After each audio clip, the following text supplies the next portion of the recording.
সোণাৰী আদৰ্শ বিদ্যালয়ৰ জৰাজীৰ্ণ ৰূপ অসম চৰকাৰে চাহ বাগিচা স্থাপন কৰা আদৰ্শ বিদ্যালয় এতিয়া এটা শ্ৰেণীকোঠাৰ চিলিং খহি পৰাৰ লগতে পকী বেৰত ফাট মেলিছে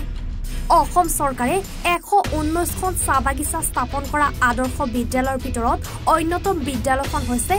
93 নং সোণাৰী সমষ্টিৰ টাউকাক চাহ বাগিচা চৰকাৰে বাগিচাখনত স্থাপন কৰা 2 বছৰ সম্পন্ন হোৱাৰ পিছত উন্নয়নৰ বিপৰীত দৃশ্য দেখিবলৈ পোৱা গৈছে বিদ্যালয়খন নিৰ্মাণত চৰম গাফিলতি কৰাৰ ফলত এতিয়া বিদ্যালয়খনৰ জৰাজীৰ্ণ অৱস্থা হোৱাৰ অভিযোগ একাংশ ধন্যবাদ জানাইছো আৰু যেহেতু আপোনালোকে ইতিমধ্যে গম পাইছে যে প্ৰায় 2 বছৰ আগত নিৰ্মাণ হোৱা টাউকাক চাহ বাগিচাৰ আদৰ্শ বিদ্যালয় বৰ্তমান জৰাজীৰ্ণ অৱস্থাত আৰু আমি যেহেতু চাহ জনজাতি ছাত্ৰ সন্থা সোণাৰী শাখা সমিতিয়ে দুখ পাইছোঁ যেহেতু প্ৰায় 2 বছৰ অন্তত স্কুলখনৰ যি গতি হৈছে এই যেহেতু আমি দুখ পাইছোঁ আৰু আপোনালোকে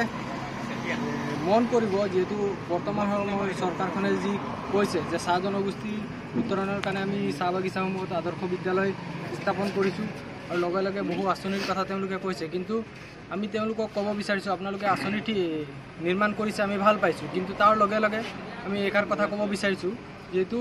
আঁচনিৰ নামত আপোনালোকে যি ধৰণৰ ঠিকাদাৰসমূহক ধনী কৰাৰ ব্যৱস্থা কৰিছে এই ব্যৱস্থাসমূহ অতি সোনকালে বন্ধ কৰিব লাগে বৰ্তমান কি ধৰণে মানে বিদ্যালয়খনৰ অৱস্থা হৈ আছে ইমান জৰাজীৰ্ণ অৱস্থা হৈ আছে ছাত্ৰ ছাত্ৰী তাত মানে পঢ়াৰ উপযোগী হৈ থকা নাই এতিয়া বিদ্যালয়খন আৰু মই যেতিয়া মানে প্ৰশাসনৰ লগত জিলা প্ৰশাসনৰ লগত বা বিজেপি সংগঠনৰ যে মানে নেতাসকলৰ লগত যেতিয়া এইখিনি কথা পাতিছোঁ তেতিয়া তেওঁলোকৰ প্ৰতি উত্তৰ আহিছে যে বোলে স্থানীয় সংগঠনবিলাকে বা স্থানীয় লোকসকলে সেই সময়ত ধ্যান দিব লাগিছিলে বা সেই সময়ত মানে গুৰুত্ব দিব লাগিছিলে মই প্ৰশ্ন যে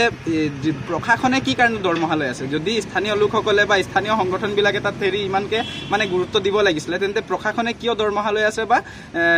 ইঞ্জিনিয়াৰবিলাকে কিয় দৰমহা লৈ আছে এতিয়া আমিতো ইঞ্জিনিয়াৰিং পঢ়া নাই যে আমি গম পাম যে কেনেকৈ ধৰণে কি ধৰণে চিমেণ্ট ইউজ কৰিব লাগে কি ধৰণে ৰোড ইউজ কৰিব লাগে সেইবিলাকত আমিতো ইমান ভালকৈ নাজানো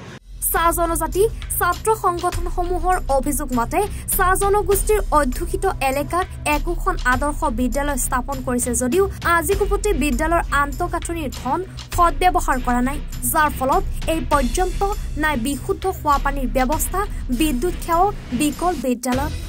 সোণাৰীৰ পৰা প্লাৱন শৰ্মাৰ ৰিপৰ্ট এনি ভাৰত 24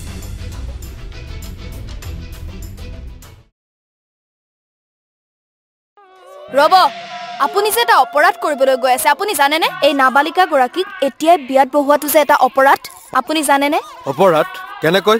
মোৰ ছোৱালী মোৰ কথা তুমি যিয়েই নোকোৱা ভূঞা 18 বছৰৰ তলৰ যিকোনো কন্যা সন্তানৰ বিয়া দিলেই আইনগতভাৱে এক দণ্ডনীয় অপৰাধ বিয়া দিয়াজন যিমান দায়ী বিয়া পতাজনো সমানে দায়ী এতিয়া তাই পঢ়া শুনা কৰাৰ বয়স খেলা ধূলা কৰাৰ বয়স তাই খেলিবলৈ দিয়ক পঢ়িবলৈ দিয়ক আৰু চাব এদিন আপুনি তাইক লৈ গৌৰৱ অনুভৱ কৰিব পাৰিব এতিয়াই তাইক সংসাৰৰ বুজা দি তাইৰ ভৱিষ্যত জীৱনটো অন্ধকাৰ কৰাৰ অধিকাৰ তোমাৰ জানো আছে মোৰ ভুল হৈ গ'ল মাজনী মোক ক্ষমা কৰিবা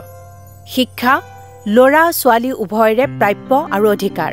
আপোনাৰ কন্যা সন্তানক তাইৰ এই প্ৰাপ্যৰ পৰা বঞ্চিত নকৰাব বাল্য বিবাহ ভাৰতীয় আইনৰ দ্বাৰা বিহিত এক দণ্ডনীয় অপৰাধ এনে অপৰাধ কৰি আপোনাৰ কন্যা সন্তানৰ ভৱিষ্যত অন্ধকাৰৰ মাজলৈ ঠেলি নিদিব